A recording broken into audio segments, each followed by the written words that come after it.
ఉమ్మడి వరంగల్ జిల్లా ప్రధాన వార్తలను పరిశీలించినట్లయితే వరంగల్ జిల్లా రాయపర్తి మండలం గట్టికల్లు గ్రామంలో పింఛన్దారులతో మాజీ మంత్రి ఎర్రబెల్లి దయాకర్రావు ఇష్టాగోష్ఠి నిర్వహించారు. ఈ సందర్భంగా ఎర్రబెల్లి చారిటబుల్ ట్రస్ట్ ఆధ్వర్యంలో వృద్ధులకు దుప్పట్లు పంపిణీ చేశారు.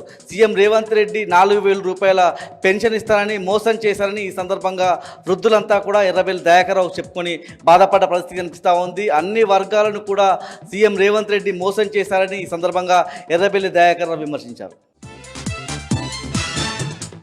వరంగల్ జిల్లా నుంచి మరో వార్త చూసినట్లయితే వర్ధనపేట మండల కేంద్రంలో అమృత్ పథకం నిధుల కింద నిర్మించినటువంటి డివైడర్ను కూల్చివేసిన పరిస్థితి కనిపిస్తూ ఉంది. ముఖ్యంగా ఎమ్మెల్యే నాగరాజు సొంత మనుషుల కోసం వాళ్ళ స్వలాభం కోసం అభివృద్ధి పనులను కూల్చివేయడం ఏంటని చెప్పి అక్కడ ఉన్నటువంటి అఖిలపక్ష నేతలంతా కూడా ఆందోళన నిర్వహించారు. వెంటనే ఆ కమిషనర్ పైన చర్యలు తీసుకోవాలని అఖిలపక్ష నాయకులు అక్కడ ఉన్నటువంటి ప్రజలంతా కూడా డిమాండ్ చేస్తున్నారు. జయశంకర్ భూపాలపల్లి జిల్లా ప్రధాన వార్తలను పరిశీలించినట్లయితే జయశంకర్ భూపాలపల్లి జిల్లా బీఆర్ఎస్ పార్టీ కార్యాలయంలో మాజీ ప్రధాని మన్మోహన్ సింగ్ చిత్రపటానికి పూలమాలలు వేసి మాజీ ఎమ్మెల్యే గండ్ర వెంకటరమణారెడ్డి నివాళులర్పించిన పరిస్థితి కనిపిస్తూ ఉంది. దేశం ఆర్థికంగా సంక్షోభంలో ఉన్న సమయంలో ఆనాటి ప్రధాని పివి నరసింహారావుతో కలిసి మన్మోహన్ సింగ్ ఎన్నో ఆర్థిక సంస్కరణల కోసం తోడ్పాటును అందించారని చెప్పి ఈ సందర్భంగా గండ్ర వెంకటరమణారెడ్డి కొనియాడారు.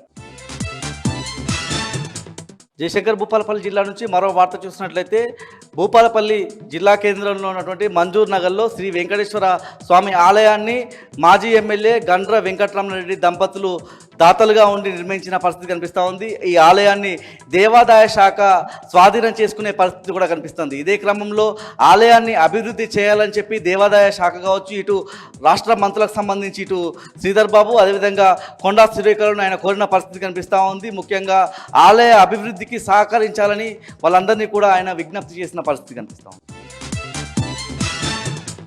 ములుగు జిల్లా ప్రధాన వార్తలను చూసినట్లయితే గోవిందరావుపేట మండలం మొద్దులగూడెం గ్రామానికి చెందినటువంటి మావోయిస్టు అగ్రనేత కొయ్యాడ సాంబయ్య అలియాస్ ఆజాద్ కుటుంబ సభ్యులను ఎస్పీ శబరీష్ కలిసిన పరిస్థితి కనిపిస్తూ ఉంది. సాంబయ్య అలియాస్ ఆజాద్ జనజీవన స్రవంతిలో కలిసేలా ప్రయత్నాలు చేయాలని చెప్పి వాళ్ళ కుటుంబ సభ్యులను కోరిన పరిస్థితి కనిపిస్తూ ఉంది. ఈ సందర్భంగా ఆ కుటుంబానికి పోలీస్ శాఖ తరఫున నిత్యావసర సరుకులు కూడా పంపిణీ చేశారు.